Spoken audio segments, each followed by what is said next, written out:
या जहाँ जहाँ चुनाव होता है वहाँ कोरोना गायब हो जाता है। हीरो को, हीरोइन को, बड़े लोगों को तो वो अस्पताल जाते ठीक हो जाते हैं। और गरीब आदमी या किसी को कोरोना होता है तो अस्पताल जाते वो मर जाते हैं। देश का प्राइम मिनिस्टर कंप्लीट रूप से सभा कर रहा है और कोरोना से मस्त है। एक खौफ पैदा किया गया है, डर पैदा किया गया है। नमस्कार, मेरा नाम आलोक है। आप लाइव स्ट्रीम देख रहे हैं। बिहार में लगातार संक्रमित मरीजों का जो आंकड़ा है वो बढ़ रहा है। कोरोना का डर सबको है। इस वक्त हमारे साथ जन अधिकार पार्टी के सुप्रीमो पप्पू यादव हैं। लगता है कोरोना का डर सिर्फ इनको ही नहीं है, क्योंकि हम बता दें आपको, पिछले दिनों ये स्वास्थ्य लाभ लेकर आए हैं। इनका बड़ा एक ऑपरेशन भी हुआ था दिल्ली के अस्पताल में, जिसके बाद आप पटना आए हैं। आपको डर नहीं लग रहा है संक्रमण से, या फिर आप भी यही कहेंगे कि ये जो कोरोना जो चल रहा है ये सब अफवाह है? देखिए, एक बात बताइए, इसको ऐसे समझिए। मुझको लगता है कि पूरे देश में महीने में 1,73,00,000 लोगों का आंकड़ा है मरने का। उसमें लगभग बीमारियों से, चीज़ों से। क्या अभी सारी बीमारियों का आना बंद हो गया? अन्य जितनी बीमारी अस्पताल में डेली जाती थी, जिसके चलते अस्पताल चलता था, मैं जानना चाहता हूँ कि क्या कारण है कि परिस्थिति ऐसी आई कि सिर्फ कोरोना हो रहा है, और जिस बीमारी के चलते पूरे भारत का अस्पताल अरबों खरबों का चल रहा है, सबसे बड़ी माफिया वो बीमारी गायब हो गई भारत से। सरकार इसका खर्च दे रही है ना। सरकार कह रही है कि हम टीकाकरण जो हो रहा है उसका खर्च दे रहे हैं। क्या बात कर रहे हैं आप? बेड पर 15,000 रुपया। आप इसको समझने का प्रयास कीजिए ना भाई। मुझको आप एक बात बताइए कि खांसी, सर्दी, निमोनिया, टाइफाइड, दम्मा, झींग, भारत की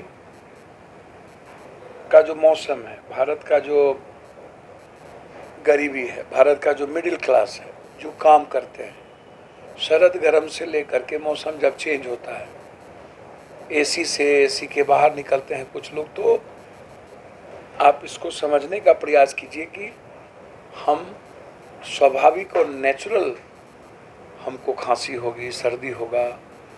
अब मुझे एक बात समझ में नहीं आती है, पहले नाक और गले से आप कोरोना को जांच करते थे, अब आप ब्लड से जांच करने लगे। पहले जांच के लिए 1 सप्ताह समय लिया जाता था, अब मिनट में पता चल जाता है कि इसको कोरोना हो गया। आपको क्या लग रहा है, क्या ये है कि नहीं है? आप इसको मानते भी हैं कि वो भी नहीं मानते? मुझको तो समझ में नहीं आ रहा है। चाइना में 4 ठोक कोरोना निकलता है। चाइना के इर्द गिर्द एक भी कोरोना नहीं है कंट्री में। हमारे ही कंट्री में बगल में म्यांमार में 4 से 5 आदमी को कोरोना है। इतनी बड़ी युद्ध हो रही है, लगातार लाखों के लोग एक साथ गृह युद्ध छिटी हुई है।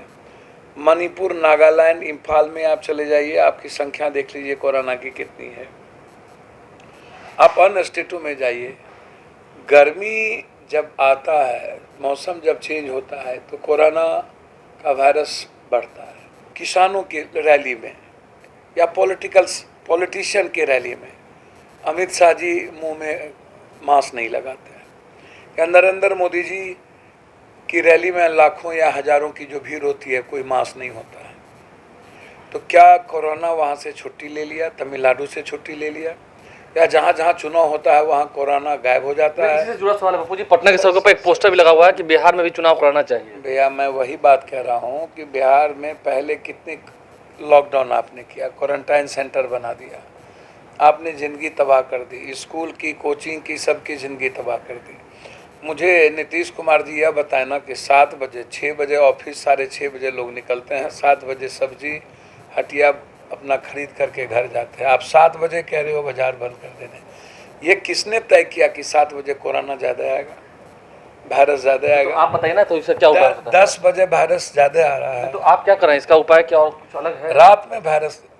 रात में मिडिल क्लास और गरीब आदमी लगभग सो जाते हैं।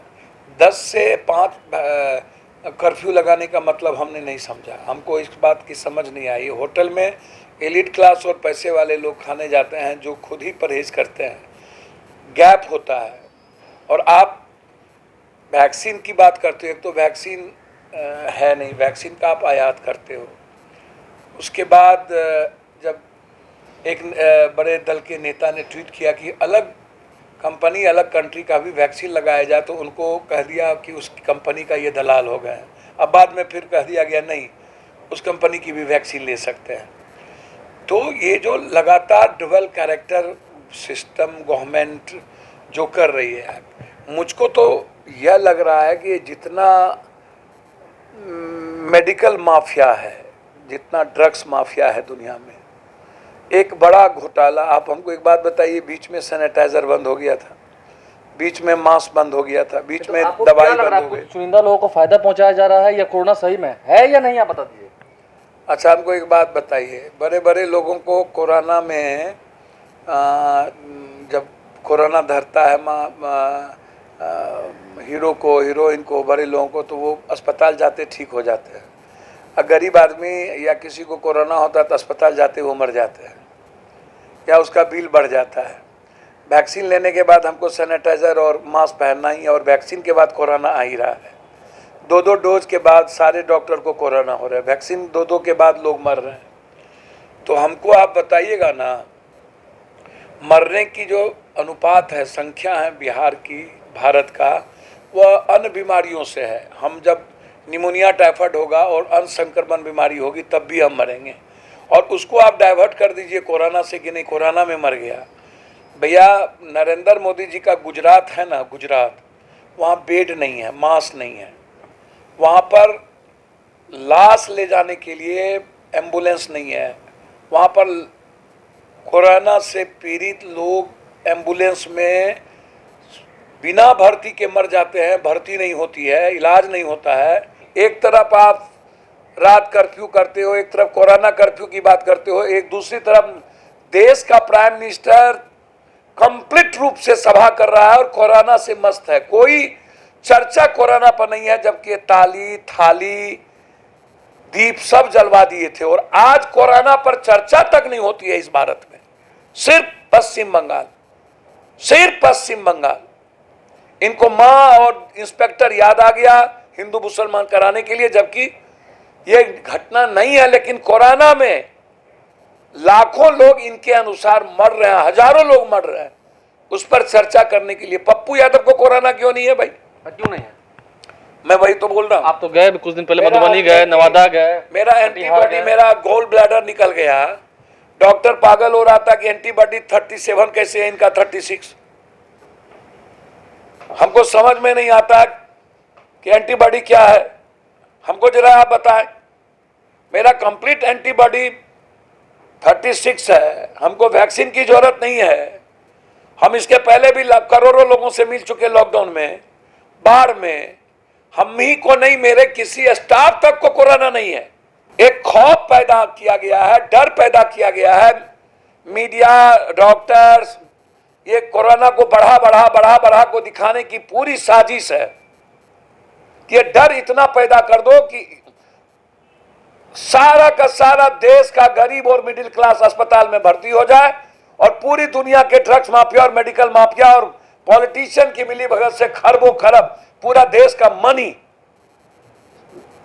डाइवर्ट हो जाए, और पिक्चर खुला रहेगा, डांस होगा, सब कुछ होगा, भाषण होगा, नेतागिरी चलेगी, लेकिन स्कूल बंद हो जाएगा।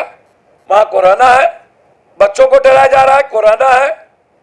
इसीलिए मेरा सीधा है कि पहले आप आम आदमी को 2000 जो फाइन करते हो और जबरदस्ती एफआईआर लॉन्च करके जेल भेजते हो या थाना में बैठाते हो, तो क्या आप देश के सर्वोच्च प्रधानमंत्री जी और अन्य लोगों पर, न्यायालय बोलती है बंद कर दीजिए, लेकिन कोई डिसीजन नहीं न्यायालय लिया।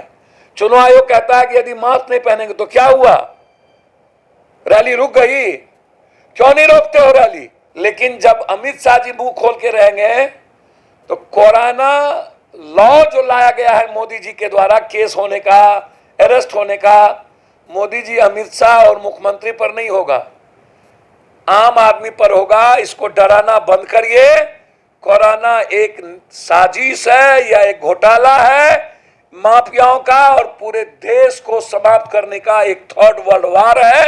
ये वार है, चाइना में क्यों नहीं है, अन्य कंट्री में क्यों नहीं है, कुछ ही कंट्री में क्यों, उसमें भारत में डर क्यों? देखिए, कुल मिलाकर आप और हम कोरोना को महामारी कह रहे हैं, लेकिन पप्पू यादव कह रहे हैं कि एक साजिश है देश में डर पैदा करने की और एक बड़ा घोटाला भी है। बहरहाल इन्होंने कहा है कि क्या प्रधानमंत्री नरेंद्र मोदी और अमित शाह की रैलियों में जो लोग आ रहे हैं, क्या वहाँ कोरोना नहीं है? क्या वहाँ कोरोना से लोगों को छुट्टी मिल गई है? ये तमाम सवाल इन्होंने खड़े किए हैं। तमाम मुद्दों को आपने सुना है। देखने वाली बात यह है कैसा लग रहा है इनके बातों से। सवाल तो हम पूछने आए थे, कई सवाल इन्होंने ही पूछे हैं, उसका जवाब क्या देती है सत्ता पक्ष, इस पर जरा ध्यान देना होगा। हमारे चैनल को सब्सक्राइब कर लें, साथ साथ फेसबुक पेज भी लाइक करें। धन्यवाद।